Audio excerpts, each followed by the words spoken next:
김민하 기자 어서 오세요. 안녕하세요. 첫 번째 항목은요. 반쪽 경질입니다. 청와대 인사수석 교체 얘기죠? 그렇습니다. 오늘 문재인 대통령이 청와대 인사수석, 국세청장, 법제처장 이렇게 차관급 3명 인사를 발표를 했는데요.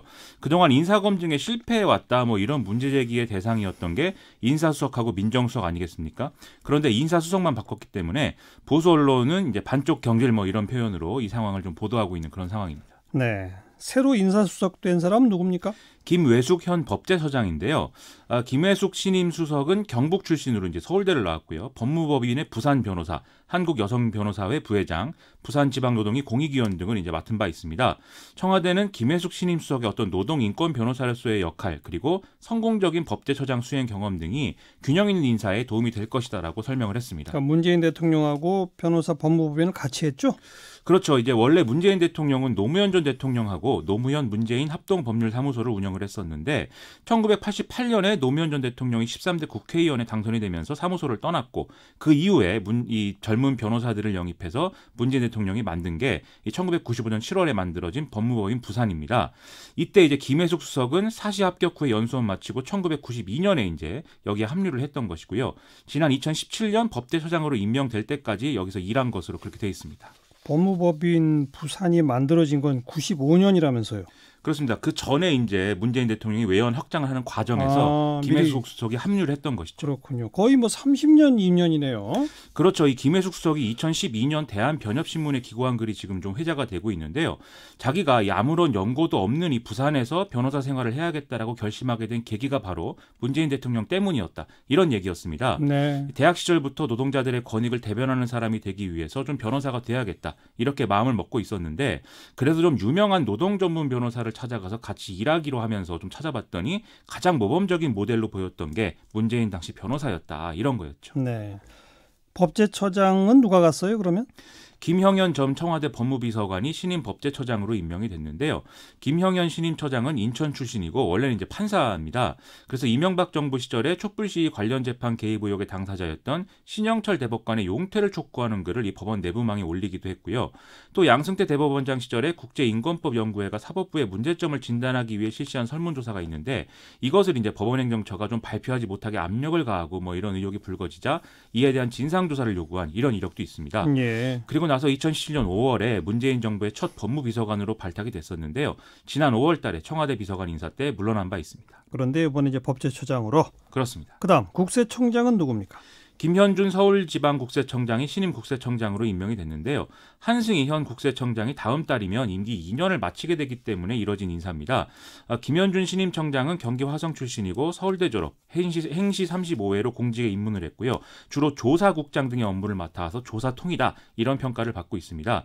노무현 정부와 박근혜 정부에서 모두 청와대로 파견이 돼서 공직기강 비서관실 등에서 근무를 한 이력을 또 갖고 있습니다. 네. 대통령의 측근, 청와대 출신 이러면 회전문 인사, 코드 인사 얘기 또 나오겠네요. 그렇습니다. 보수 야당하고 보수 언론들이 그런 이제 문제 제기를 하고 있는데요. 여기에 또 이 판사 출신이 청와대 법무비서관으로 직행을 했는데 이후에 또 법령을 유권 해석하는 법제처장으로 가는 게 과연 맞느냐 이런 문제 제기도 같이 나오고 있습니다. 또 앞서 말씀드렸듯이 조국 수석을 경질해야 된다라는 주장도 보수 야당 쪽에서 계속하고 있는데요. 이에 대해서는 이미 문재인 대통령이 KBS와의 2주년 대담에서 패스트트랙으로 지정된 이제 검찰개혁 법안 등이 처리될 때까지 조국 수석이 좀 책임을 다해주길 바란다라는 취지의 얘기를 한 바가 있죠. 네. 자, 두 번째 항목은요. 트럼프 고맙다입니다. 누가 그 말을 했어요? 이 아베 신조 총리가 트럼프 대통령을 대접을 하면서 이제 한 얘기인데요. 예. 트럼프 대통령이 3박 4일의 일본 국빈 방문을 마치고 이제 오늘 돌아갔습니다. 스모 경기를 함께 관람하면서 이 아베 신조 총리가 이렇게 얘기를 했다는 거죠. 스모 역사에 새로운 한 페이지를 썼다. 트럼프 고맙다. 그래서 이제 제목을 이렇게 접었습니다. 자, 그런 극진한 대접이 결국 일본 국익 증진으로 돌아올까요? 일단 지금 양국 간의 어떤 현안이 뭐냐를 보면은요. 대북 정책에 대한 태도가 있을 수가 있겠고요. 그리고 이제 무역 문제가 있습니다. 거기에 군사 동맹 및 무기 수출 문제 이렇게 세 가지로 크게 나눠볼 수가 있겠는데요. 예. 일단 대북 정책에 대해서는 트럼프 대통령이 김정은 북한 국무위원장을 만나면 이 일본인 납치자 문제 등을 언급을 하겠다 이렇게 약속을 하는 좀 성과를 얻었다라고 일본 정부는 자평을 하고 있습니다. 다만 트럼프 대통령은 북한의 어떤 최근 단거리 미사일 발사에 대해서는 제재 위반이 아니고 신경을 쓰지 않는다 이렇게 얘기를 하면서 일본 정부의 인식과는 좀 다른 이런 말을 했는데요. 아베 신조 신조 총리는 같은 자리에서 북한의 단거리 미사일은 유엔 안보리 결의 위반이고 일본이 이에 대해서 위협을 느끼고 있다. 이렇게 얘기를 했기 때문이죠. 여긴 차이가 있네요. 그렇습니다. 무역 문제는요?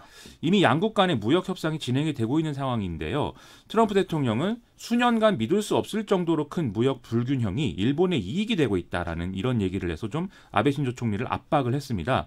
그런데 그러면서 8월 달에 양국에 좋은 어떤 큰 발표를 할 수가 있을 것이다. 이렇게도 얘기를 했는데요. 이 발언에서 중요한 것은 이 8월이라는 표현이다. 이렇게 볼 수가 있겠습니다. 왜냐하면 7월 달에 이제 일본 참의원 선거가 진행이 되기 때문이라는 건데요. 즉 미일 무역 협상의 어떤 결론을 내리는 일을 선거 이후로 미뤘다. 이 점이 이제 일본 정부로서는 성과다. 이렇게 평가를 하고 있는 상황입니다. 그래도 어쨌든 무역 관계는 완전 타결된 건 아닌 상태네요. 전혀 그런 기미는 보이지 않고 있습니다. 군사동맹 측면은 어때요? 트럼프 대통령의 국빈 방문 마지막 일정이 가나가와현의 요코스카 해상자위대 기지에서 이즈모급 호위함 가가에 이제 승선을 해서 이제 연설을 하는 그런 거였거든요. 이 가가라는 이 호위함은 전시에 사실상 지금 항공모함의 역할을 하게 될 수 있다고 그렇게 평가가 되는 그런 무기입니다. 예. 이 자리에서 트럼프 대통령은 또 일본의 이제 F-35 전투기 105대 구매 계획을 강조를 하면서 동맹국 중에 일본이 가장 많은 숫자를 보유하게 된다 이렇게 평가를 하기도 했는데요. 또 힘에 의한 평화가 필요하다면서 미일 동맹의 역할 이런 것들을 강조하기도 했습니다. 그래서 종합을 하면 이제 일본에 대한 무기 판매 이런 것들을 좀 높이 이제 평가를 하면서 일본의 군사적 능력 강화를 용인하는 이런 분위기를 좀 연출했다 이렇게 볼 수가 있습니다. 뭐 남북 문제, 북핵 문제, 무역 문제, 또 미국의 무기 팔기, 뭐 아베 총리가 극진하게 대접한 효과라고 하기엔 좀 별거 없는 거 아니에요? 그렇죠. 그래서 이제 일본 국내에서도 좀 아베 신조 총리가 트럼프 대통령이 별로 좋아하지 않는 것만 해줘서 뭐 이렇게 성과가 없는 거 아니냐는 우스개가 좀 공유될 정도였습니다.